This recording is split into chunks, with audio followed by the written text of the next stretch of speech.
Hello everyone, in this video we're going to provide a quick overview of the Arduino Uno. There are a couple of key terms we need to understand before we keep going with this course, especially in a simulated environment. So we're just going to get right into it and get going. So on the left hand side you'll see a series of yellow boxes referred to as analog pins, and on the right hand side you'll see a series of boxes referred to as digital pins. I've used the word pins a couple times already, so it's best that we talk about what that means. A pin is somewhere where we can attach. It's a physical metal access point, and in this case the pins are hidden in the plastic, but sometimes you can solder directly to the board if you want, or you can use these things called headers to access the pins directly through a jumper wire, something that you can sort of plug in and move around and prototype with. So we're going to refer to the block as a header and the individual holes that we can access as pins.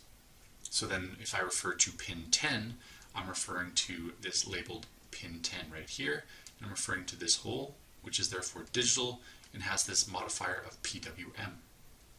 So we're going to talk about what PWM is in a minute, but for right now let's dive into the digital and analog signals. An analog signal is something that is continuous. We can change the voltage between 5 and -5. We can drop it. You can see it's going up and down, and there are no gaps in the data. There's no holes. So we have a continuous set. In our case, we're going to be using values of 0 to 256, representing 0 for nothing, no speed, when we start moving our cars in the future course, and 256 to represent full speed for our remote control cars or smart cars. If we apply this same idea to an LED we're trying to turn on, 0 would be off, and 256 would be maximum brightness, and then we could dim it as we go up and down this curve.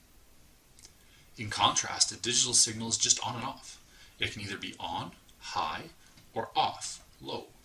We've used the words high and low before, we've used the words on and off before, but maybe now it's a good time to start using the integer values of 0 and 1. Okay? On and off. And you can see that this is much more rigid. We don't have a continuous data flow because when it goes from 5, it just drops right to off, or it goes right back up to on. There's no slope, there's no curve in that section of the graph. So if I go back and refer to these pins again, digital and analog, you'll see that the majority of pins we have access to are digital, and we do have a few analog pins. We also can see that we have this access modifier, of PWM. Okay, the modifier PWM stands for pulse width management, and we can see it's represented by the tilde symbol on pins 11, 10, 9, 6, 5, and 3.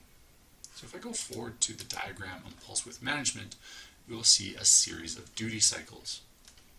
If you imagine the space from here, where my mouse is, to the dashed line as being divisible by 5, we could say that this blue bar is 1/5 of the space. Okay? So if I turn the electricity on a digital signal, for 1/5 of the time it can possibly be on, that means it's on for 20% of its time, and it's off for the remaining 80. If I move down to a 40% duty cycle, I'm on for 2/5, I'm off for 3/5. If I go up to 80%, I'm on for 4/5 and off for 1/5. And if I'm just on all the time, that's 100%. So we can use our knowledge of fractions from previous courses to understand this concept of duty cycle. And a duty cycle can be used to control a variety of things. Okay, almost like an in-between between digital and analog. Okay, so I'm going to go back to our our Arduino sketch. And we can see that pulse width management exists again on 6 pins. And we'll get into that when we do the smart car lesson. Finally, just one last thing to note, the ground pins. There's 3 of them on the board. The one here on the right is the one we'll commonly use because it's next to all the digital pins, but there are 2 over here that you can use as well. And it doesn't matter which ones you use. Generally, it's just easier if your breadboard is living over on this side of the Arduino. You'll probably access this ground so you don't have a bunch of wires going over the Arduino, but you can access both sides. It does not matter. Thanks for watching this video, and we'll dive a little deeper into these concepts of pins and digital and analog signals in the following LED lessons.